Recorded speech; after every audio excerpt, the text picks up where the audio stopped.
This is Rebecca Petre, and you're listening to the Ascent with Crestmont Private Wealth. The opinions expressed are those of the host. The material is for informational purposes only. It does not constitute investment advice, and it is not intended as an endorsement for any specific investment. Visit CrestmontPW.com for more details. Welcome to the Ascent. This is Sam McGee with Crestmont Private Wealth. We have offices in Houston, Texas, and Boerne, Texas. And if you happen to be in Boerne and you're driving down Main Street, take a look at our office right across from the Oak. We just got done with a big landscape project. I'm very proud of it. Cost us a pretty penny, so I hope you like it. Just doing our part to make Boerne look beautiful. But today, we're not talking about our office. We actually have Rebecca Petre here on the line, who has been with Crestmont for about a year now. Rebecca, is that right? Yes, it's coming up on a year in just a couple of days. Excellent. So we had her in town about a year ago when we had our last ribbon cutting. And if I'm not mistaken, was that like your first or second day? It was my first day. First day out there in Boerne. First day? Was it your first day overall? It was. Oh my gosh. So that's a pretty unorthodox first day because she works in our Houston office. But we said, hey, don't show up to work at the Houston office. We're going to go ahead and just have you come to the Boerne office that day. So that was her orientation. And if I remember correctly, we had Boerne here who was set up his portable studio there in our office. And she did the podcast right there. That's right. Yeah, so it's the 1 year anniversary of you working for Crestmont, 1 year anniversary of you graduating from Texas A&M. You're from the Woodlands originally, and you work in our Houston office.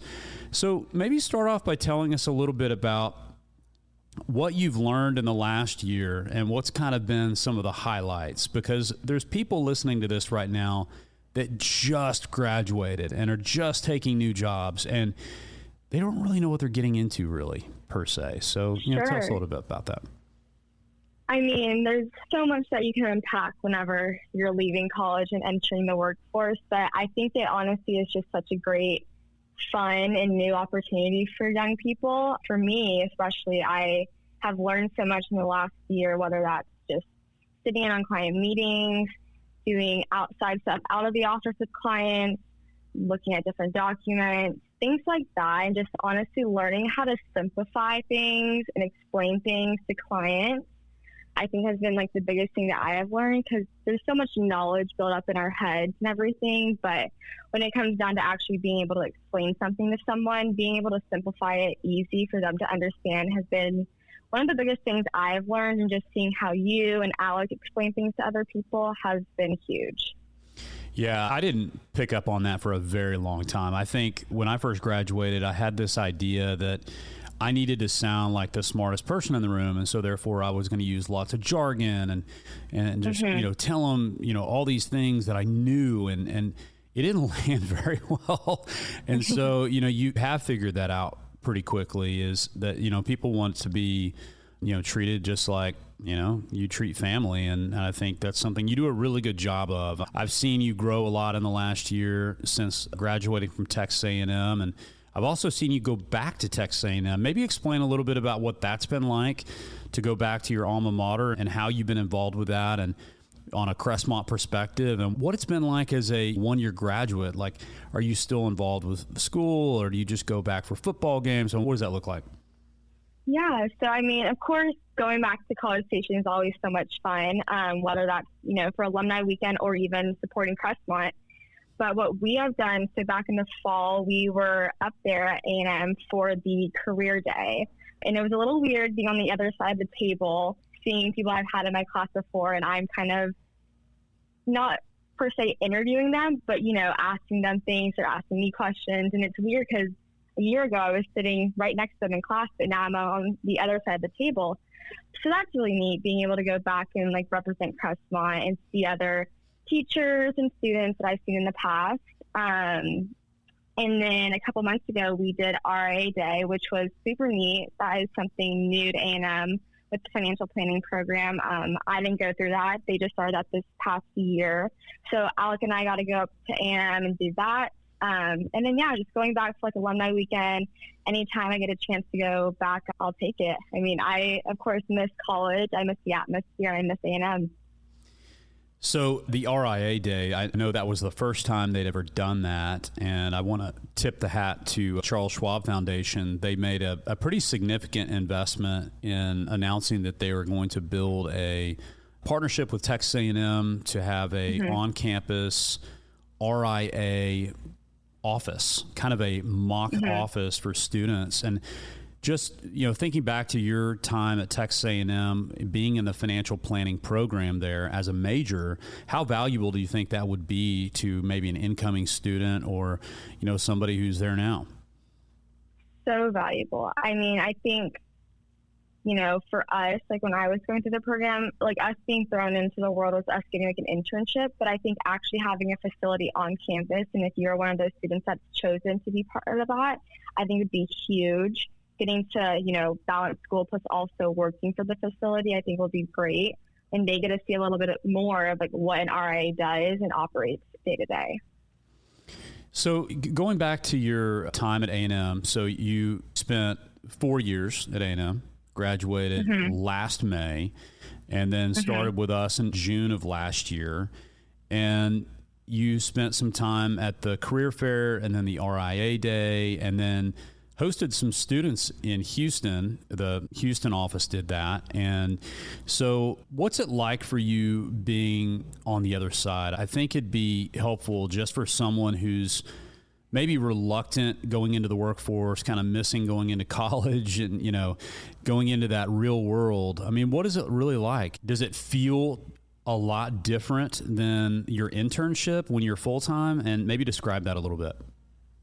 It definitely does. I think, when you have an internship, you're only getting bits and pieces of so much of what it is like in the company or the place that you're working for. And then getting thrown into like a real job, you're leaving college, you're working 8 hours a day, you're having to time management and prioritize certain things, the work-life balance. I think that is one of the most, I wouldn't say difficult things, but something that you just have to navigate and get used to. Which luckily, like, with time it comes, but that's one of the biggest things I think anyone coming out of college is going to have to like try and like deal with. But I mean, I've liked it. I like being organized. I think I have pretty good time management. I think it's just like adjusting, those long days, those long hours, because like I said, you only get so much whenever you're doing an internship over the summer, but actually working every single day is completely different. Sure. Yeah. And I guess that gets back to the point of, enjoying what you do and being passionate about what you do, because if you're doing it 8 hours a day, that could be pretty... I would hope you would like it. Yeah, exactly. I mean, that could be pretty rough if you don't. So you've been really very helpful to our team and to clients already. And, I'd love for you to highlight one of the bigger projects you're working on right now. We mentioned it in the podcast a couple weeks ago. But talk a little bit about the Survivor Guide and kind of how you've taken that as one of your quote unquote rocks, as we call them at Crestmont, one of your areas of responsibility. Maybe talk a little bit about what you're doing with that.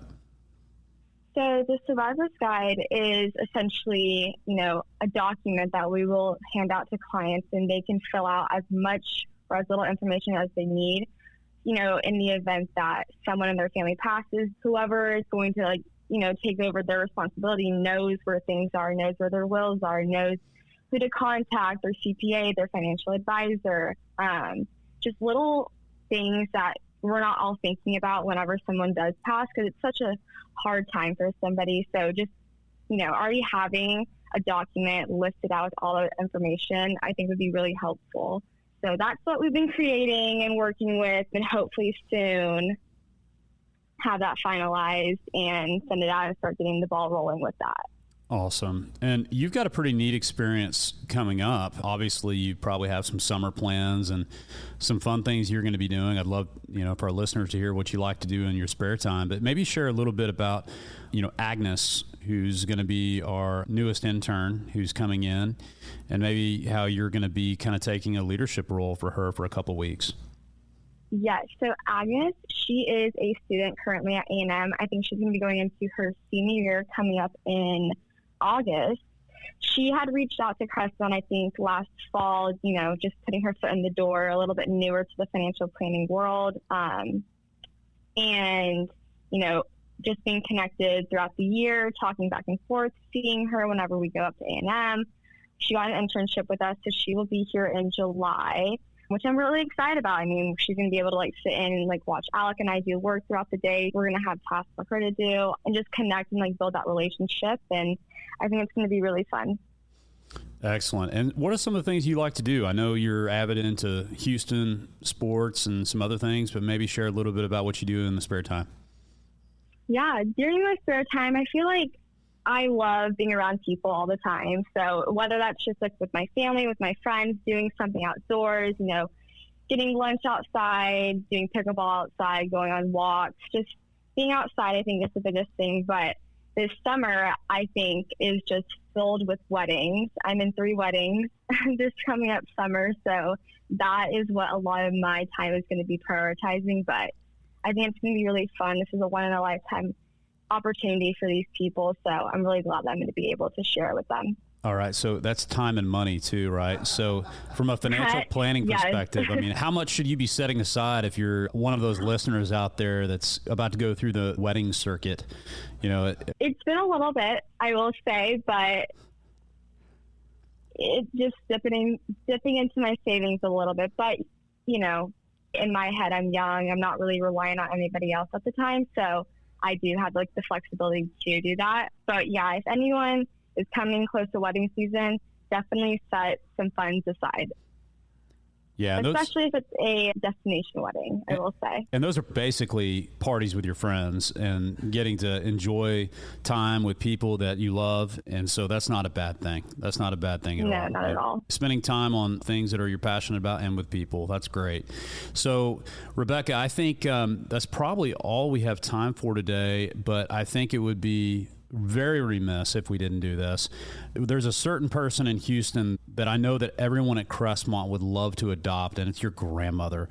So why don't you give a shout out? That way she knows that she was thought of today, and we'll close it out with that. Yes. Well, Nanny, if you're listening to this, know that we all love you, and we're really glad that you listen to the podcast. I know she does. She does listen to all of these podcasts. Love it. Love it.